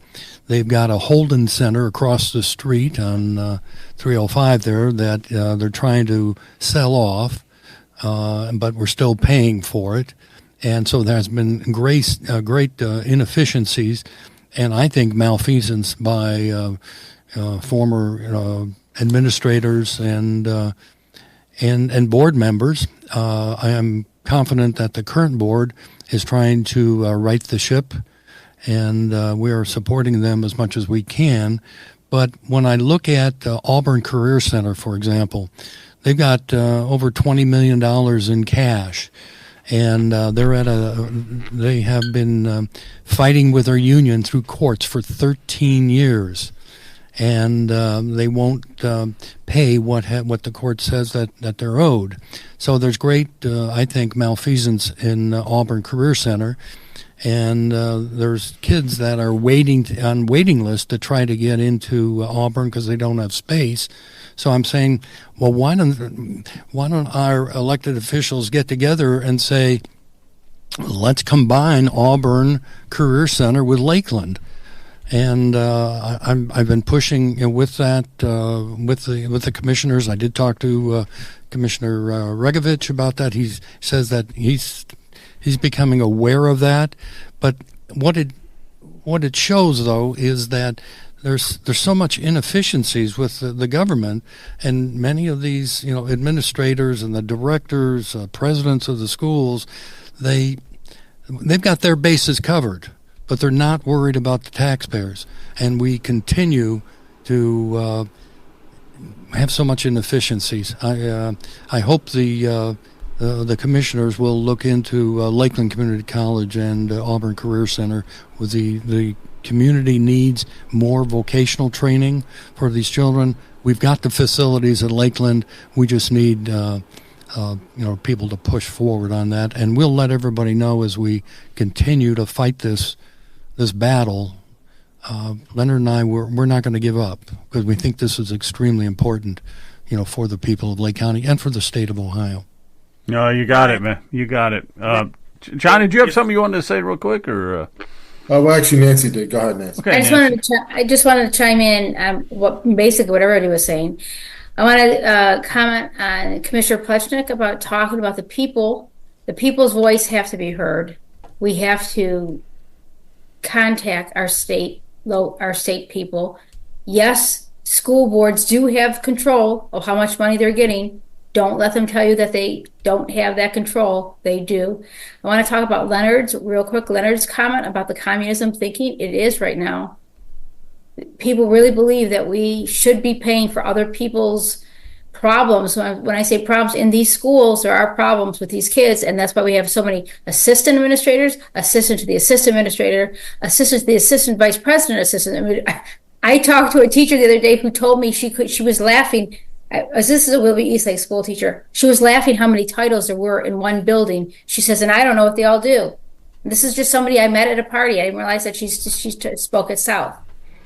And the reason why they have these, and as always I've said, just when John talked at the last Willoughby Eastlake School Board meeting, he said we need to cut the administration. As we are walking out the door, because we always get some sort of somebody throws a grenade, just I'm kidding around when I say grenade at us. The one person said, you've never been in a school. You don't know what we go through. They're there, all those extra people, for the wrong reasons. And those wrong reasons are the behavior of a lot of these children. It takes a lot to keep these kids focused and learning. There are so many problems, but you know what this comes down to, and I know Brian's talked about it many times, the breakdown of the family. Once parents stop realizing that start realizing that the schools are educating and raising the children. Some parents actually want that. That's the problem here too. They send their kids to a biggest babysitter all day, and it's a state-funded school. Therefore, your children think like the state. And like Matt said, you get tired of feeling sorry for the kid that's going to have his art class and his music class.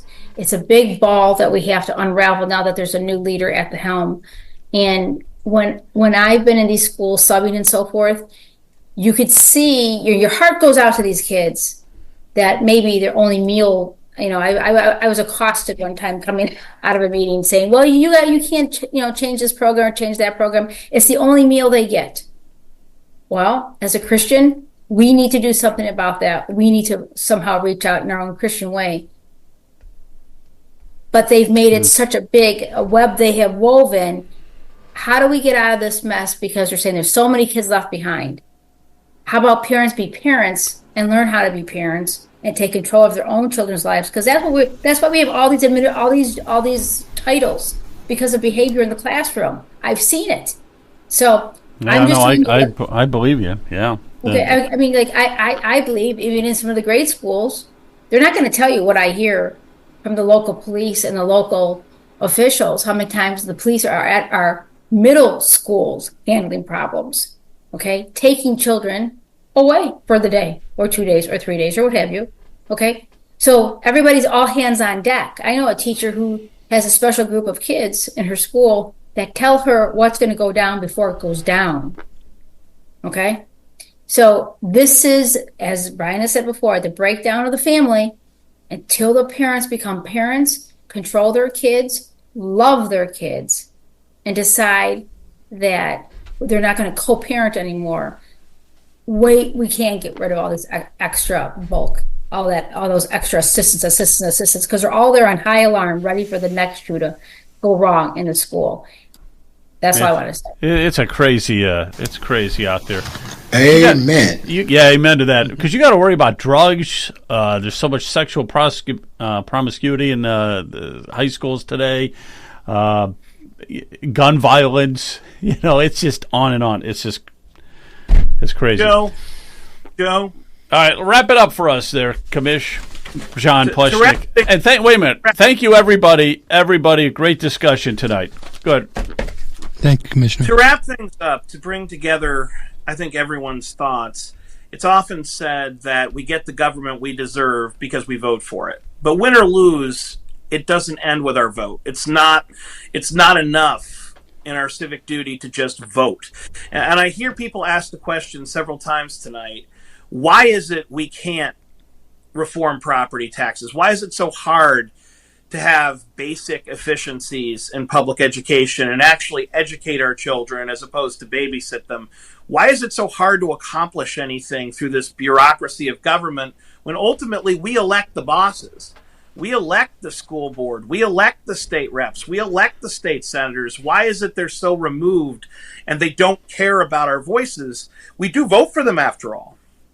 Well, I'll tell you, in my experience, my very limited experience as a city councilman, as a county commissioner, the reason why so few people don't keep their promises, why so few people don't get up and cut the budget, cut taxes, stand up for the people, the reason why they do the opposite and they try to raise our taxes and give the farm away, very frankly, is that people underestimate the incredible power of this bureaucracy and the pressure that they put on elected officials.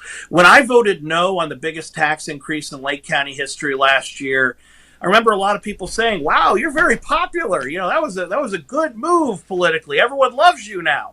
And I said, "Well, everyone loves me outside of the building, but inside the Lake County Administration Center, I'm public enemy number one. They hate me, and they did everything in their power, and they know who they are, to harass and harangue and attack and put negative stories out in the media about me because they hated the fact that I took away their unlimited money tree."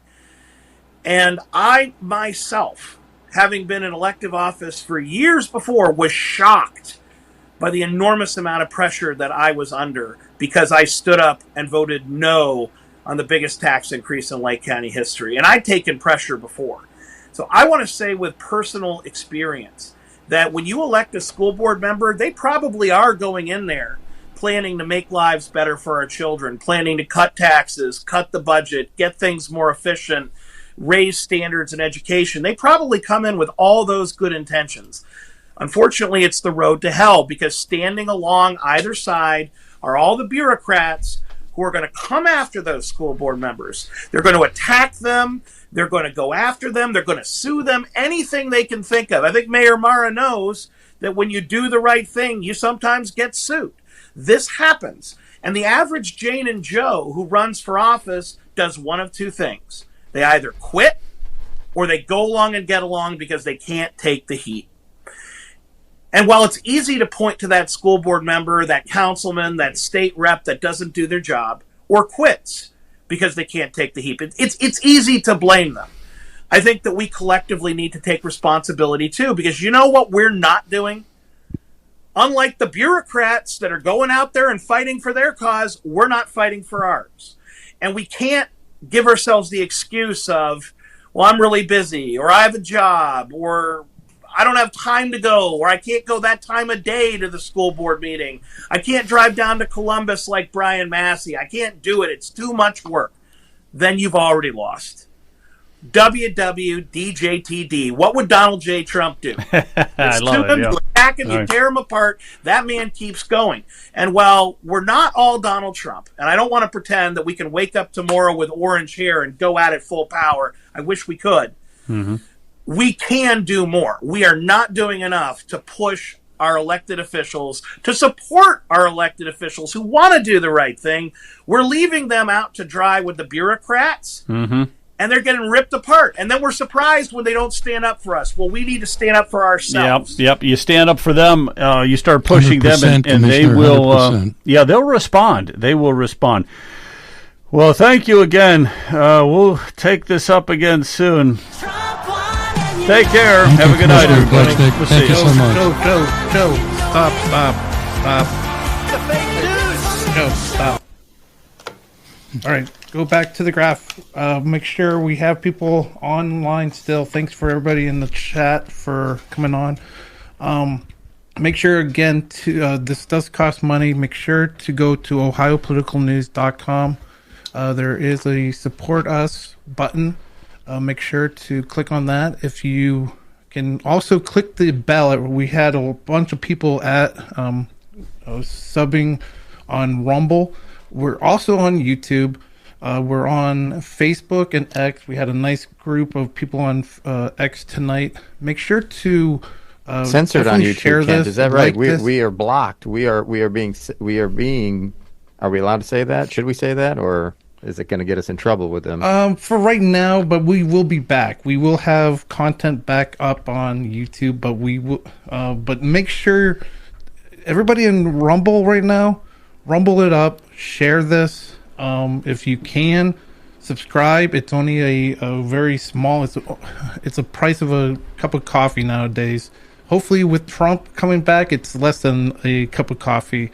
To support us monthly, we would really appreciate that. If you want to do a super a Rumble rant before we go, please do that. We are on 24/7 live streaming on our other stream, going 24/7. Make sure to check that out. But we are on all the different social media platforms.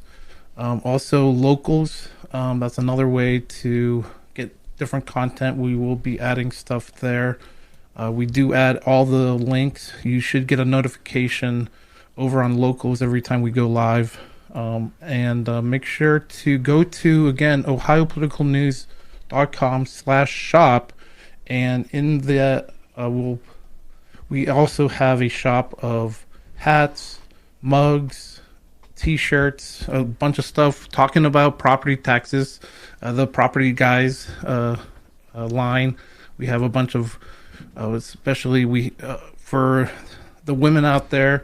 We have a bunch of aprons that you can pick out an apron so you can get started cooking and baking for Christmas time. That's so sexist. We do have onesies for anybody to do that, and a bunch of different items there too. So make sure you check out the shop. Support us there. We appreciate that. And again, thank you for watching. But I just wanted to let everybody know, please share this, like this, get this out there. The best way to get this information out is to like this and click the bell on Rumble, on eventually YouTube again. Like it on Facebook, share it on X, all over. So I appreciate that. Very good. Go ahead, Joe. You Very can end good. it now. Well, we'll just end it with this. Thanks. God bless everybody. Have a good night.